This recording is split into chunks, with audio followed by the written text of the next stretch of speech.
So there's a story told about legendary Texas football coach Darrell Royal. And when he was asked about his strategy for college football games, Coach Royal frequently said, "You dance with the one who brung you." Now he meant that he would use the players and plays that had been successful in previous wins. Don't mess with success. And of course, there's another meaning to the phrase, which is that if you go out on a date or go to a dance with someone, you don't fool around with somebody else. If you ever had that happen to you, it's one of the most painful things to experience. And it's one of the most cruelest things that you can do to another person. Kind of frequently happens in high school. And all of which is by way of preface to some of what's going on in Unitarian Universalism and also the larger culture these days. And I must confess I have some very strong opinions about this, which you may or may not agree with. But holding a diversity of views and opinions and ideas is a big part of our heritage, one that I think is under attack from within and from without. So who brung us to this stance? And by dance, I mean our vision of a better future for all. My answer is liberal social justice brought us. Liberal social justice is grounded in our Protestant Christian heritage, which believes that people should be judged primarily by their individual characteristics rather than by their group membership. And although we may differ on many characteristics, we share a common humanity and fundamental universal rights. And the political foundations of this are rooted in the Magna Carta, the 18th century Enlightenment, the US constitutionalism, including the Bill of Rights and other documents like the Civil Rights Act and the UN Declaration of Human Rights.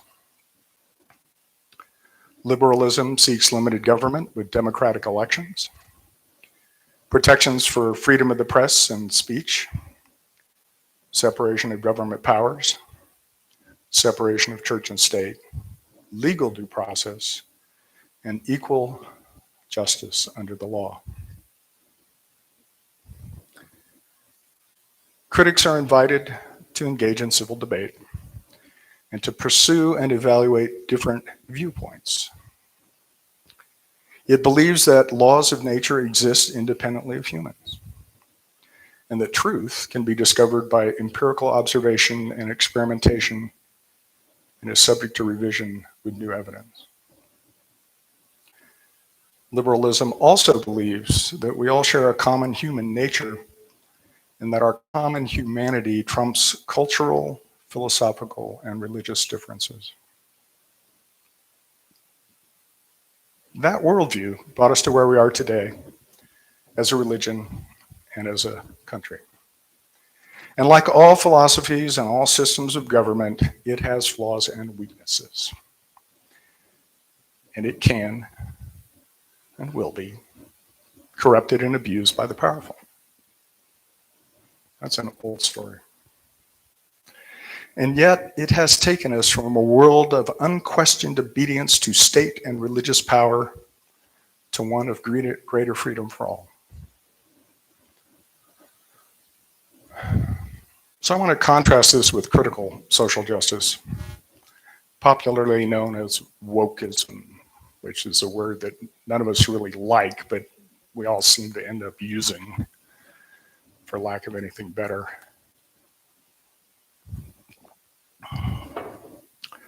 Critical social justice is rooted in postmodern critical theory and identitarian politics.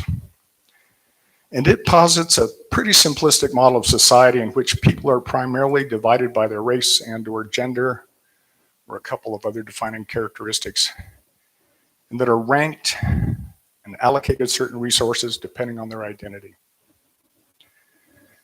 which honestly goes against the empirical evidence which paints a much more complex picture of society than one that is a straightforward white supremacist, patriarchal, homophobic, ableist system of oppressions.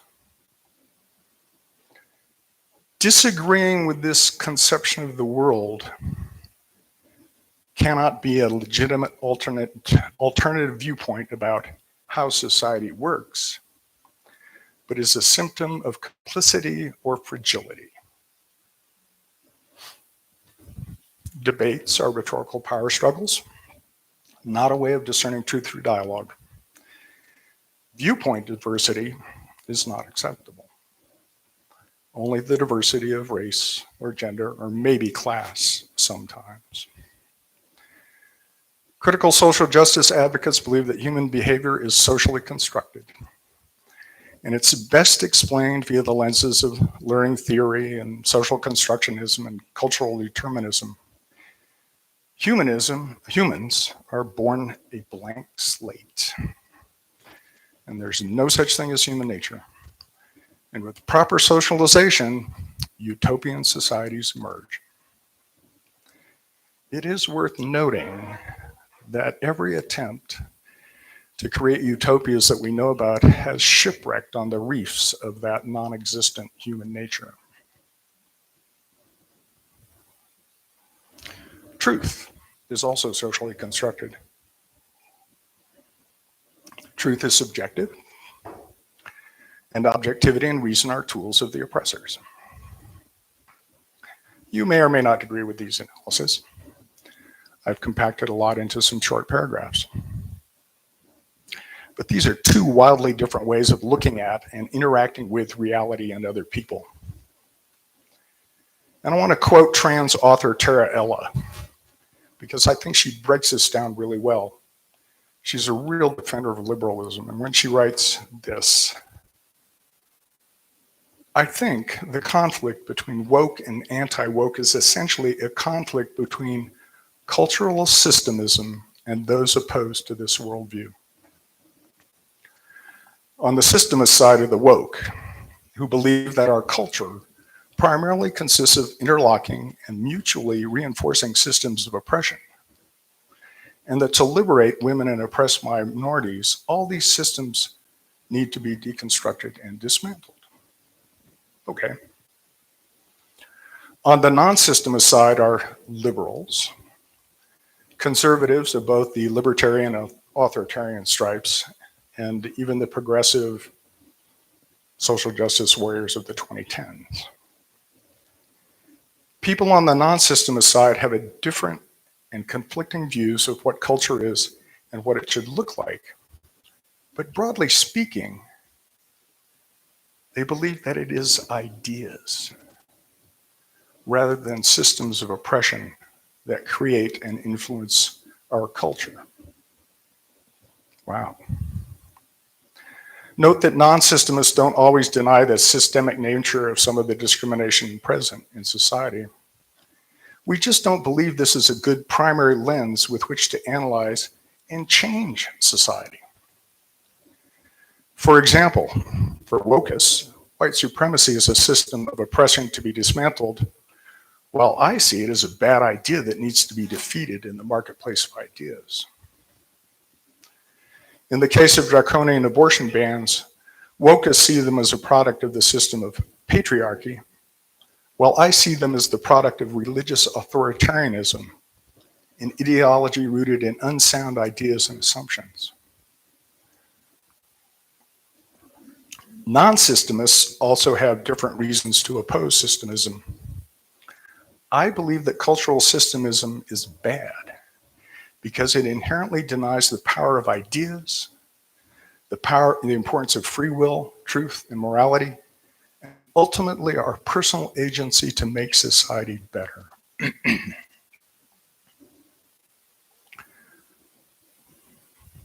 Liberalism and liberal social justice are our heritage. They brought us to this point. Yes, they have flaws, but they have enabled the progress we've made on so many fronts. Unfortunately, critical social justice has quietly, and some might say sneakily, replaced our liberal heritage, with few of us aware of the distinction, and without any real discussion. And I want to address a few ways in which critical social justice is antithetical to that heritage and undermines it to our detriment. Our very first principle is that of the inherent worth and dignity of each person. It sees people as individuals, not just members of a group. I think we have to reject the crude and simplistic worldview promoted by the CSJ folks and seek to overcome racism and sexism and homophobia and all these other things by always objecting to anybody's worth being evaluated by their race or their gender or their sexuality, and seeking actual empirical evidence of discrimination so we can overcome it.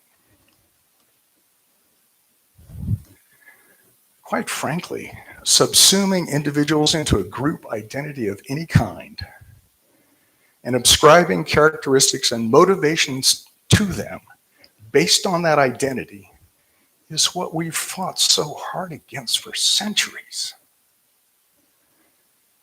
And to find that idea being used to somehow create justice is a moral and theological corruption that I personally find repulsive. And the idea that the cure for past discrimination against the group is discrimination against the ancestors of the group that originally did the discriminating, well, that's just tit for tat. And it just creates more resentment and continues the cycle of injustices that we're trying to break out of. Critical social justice seeks to dismantle the perceived systems of oppression, which is a fine idea. Nobody wants to be oppressed, and very few of us actually want to oppress others. But it never tells us what institutions it will replace them with. And when I ask various advocates of critical social justice this question, the answer is usually that some form of council or committee of the oppressed will make the decisions. Once they get power, it'll be different. We've heard that story before. Because human nature. And of course, this is not surprising because the philosophical roots of critical social justice go through Foucault, who some of you may know, believed that there was no such thing as justice, only power. Might makes right, which means there's no moral center there. You can almost hear the click of Madame Defarge's needles as she sends people to the guillotine. The great UU theologian John Luther Adams wrote that the decisive forms of goodness in society are institutional forms. He goes on to say that the faith of the liberal must express itself in societal forms, in the forms of education, in economic and social organization, in political organization. And without these, freedom and justice in community are impossible. The creation of justice in community requires the organization of power. And through the organization of power, liberated persons tie into history. Otherwise, they cannot achieve freedom in history. Injustice in community is an abuse of power. And justice is an exercise of just and lawful institutional power. Lawful power means rule by law. And rules for people and institutions. Are they perfect? No. Can they be corrupted? Yeah. Human beings are easily corrupted by power, greed. But if the alternative is committees of the elect, or the Politburo, or religious elites that rule by dogma and fiat, then please give me those flawed institutions. There are multiple other ways that critical social justice violates our heritage and our principles. But there are two things that I think are in direct conflict with our theology and traditions. First, and this is perhaps not obvious,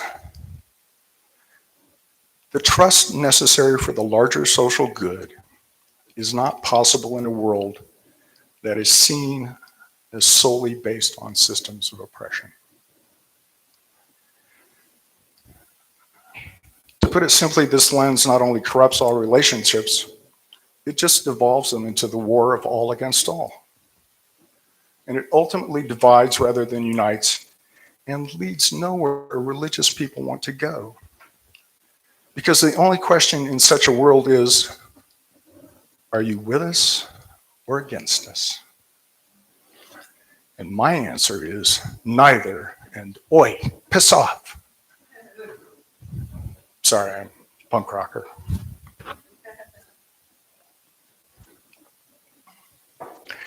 The original liberal consensus that arose during the Enlightenment was a radically new social structure that enabled people to freely discover the truth for themselves. It replaced feudal societies with a liberal society, a new model that allowed free inquiry to flourish and ended religion's monopoly on power and knowledge. Liberalism is not just a philosophy, but also a means to resolve conflict. Liberalism views the wide variety of human beliefs on almost every subject imaginable as a strength. It encourages civil reasoned debate for the purposes of advancing knowledge, finding common ground, and making reasonable accommodations for different opinions. Liberalism is not the solution to disagreements, but a system that allows us to disagree without turning to violence or authoritarianism. Its philosophy is that principled people from across the political spectrum have a vested interest in protecting the foundations of liberal society, especially the advocates of social justice. I'm going to propose that acting in the service of a more socially just society requires acting against critical social justice for liberal social justice. Because it is only within a liberal framework that multiple viewpoints on social justice can exist and be argued for. It's only within the liberal marketplace of ideas that people's arguments can be separated from their identities, allowing anybody to subscribe to any viewpoint and challenge any viewpoint and not be confined to one presumptuously deemed to be appropriate for their race, gender, or sexuality. Black conservatives could actually exist without being accused of being white. It was liberalism that convinced society that women and racial and sexual minorities were individuals with their own minds and voices and in possession of exactly the same moral right to access everything society had to offer, including the full range of ideas. And it's this liberal concept of social justice, with its extraordinary record of achievement, that we must defend and continue to promote. Liberalism and social justice brought us to this dance and have taken us a long way. I believe that they can and will take us all the way to a truly fair society. I'm not going home with critical social justice. No matter how sweet their talk, how attractive they may be. I'm not leaving liberal social justice brokenhearted at the dance. And that's because I respect the work and struggles of those who came before us. And in carrying on those ideas and institutions, not just because tradition or I'm fragile, because they work. Okay. I'll dig deeper next month. I have some other thoughts about liberalism and why we ended up in this mess, but for now, I hope I've given you some ideas to think about, maybe debate, maybe wrestle with. This is a challenge right now because the Western liberal social order is under attack. And yeah, it's got flaws, and yeah, there are a lot of people who are corrupt in positions of power, but that does not negate the progress and the validity of these underlying ideas. So anyway, I'm Ben. It's time for sharing responsibility. Thank you for listening.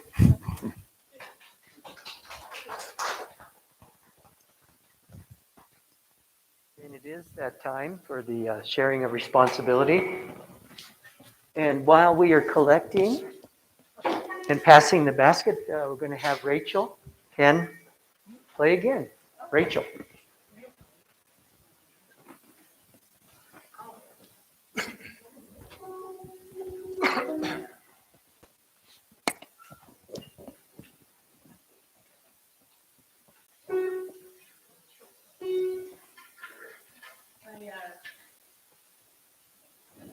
I'm going to do an old traditional singing tune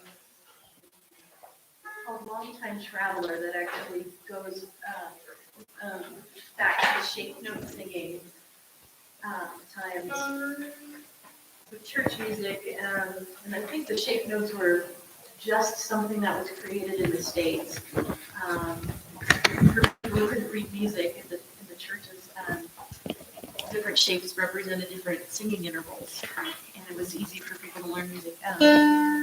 If I had tons more time, I would get into studying that.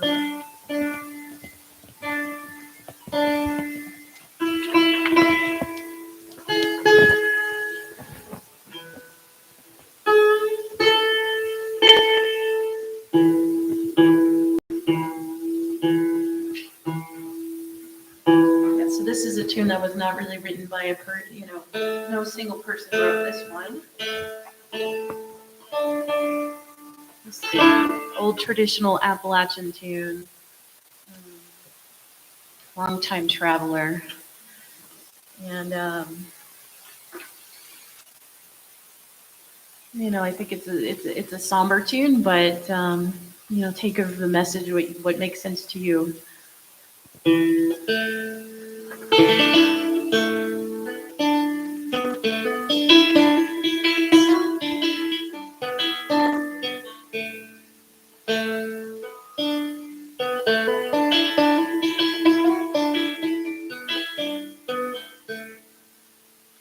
These fleeting charms of earth farewell, your springs of joy are dry. My soul now seeks another home, a brighter world on high.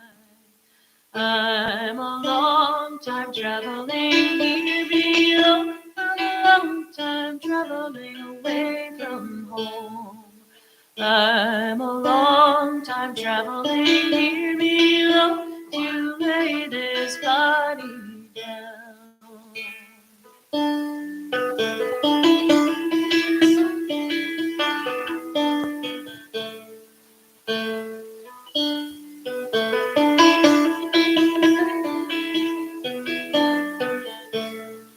Farewell, kind friends whose tender care has long engaged my love.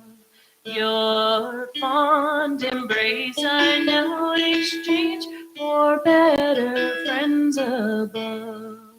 I'm a long time traveling here below, a long time traveling away from home. I'm a long time traveling here below to lay this body down. I'm a long time traveling here below, a long time traveling away from home. I'm a long time traveling here below to lay this body down. To lay this body down. Is that familiar to you guys? Yeah. I'm going to play a couple of fiddle tunes if you are doing a collection. You did? Okay. All right. Let's keep it short. Okay. Most people know me as a fiddle player around town because that's what I do more than sing and play banjo. And so I've got a couple traditional little tunes to play for you guys. I'll keep it short. And the first tune is a tune from the Métis people, who are an indigenous people from the Central Plains, Canada, and the United States. So this is the Métis people are a mixed group of indigenous and French and Scottish fur traders. And the music is amazing. And then I'm going to play an Appalachian tune. So I'll be playing White Buffalo and then a Kentucky Winder. Okay. I don't want to blow you guys out. It's fiddle pretty loud. Turn that way down.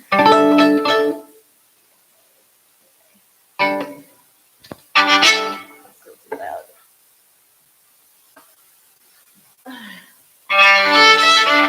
How is that? Is that still too loud? Okay. Feel free to talk and move around. These are, dance tunes.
I just love all the good music we have here. Thank you, Rachel. Oh, closing words. I don't know that I have any necessarily. That's a hard act to follow. So let's extinguish our chalice. We extinguish this flame, but not the light of truth, the warmth of community, or the fire of commitment. These we carry in our hearts until we are together again.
Well, shall we do our benediction?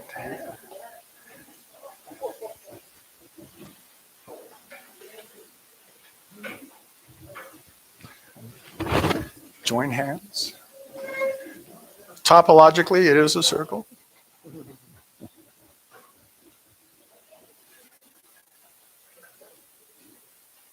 Love and skill guide our hands.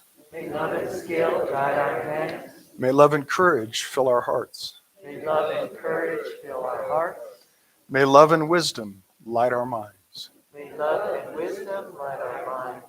May love flow through us and walk among us May love flow through us and walk among us as we live our lives as we live our lives and work to heal our world. and work to heal our world. Amen, amen, shalom, and blessed be. Amen. Shalom. Blessed be. Aho, may it be so. Go in peace.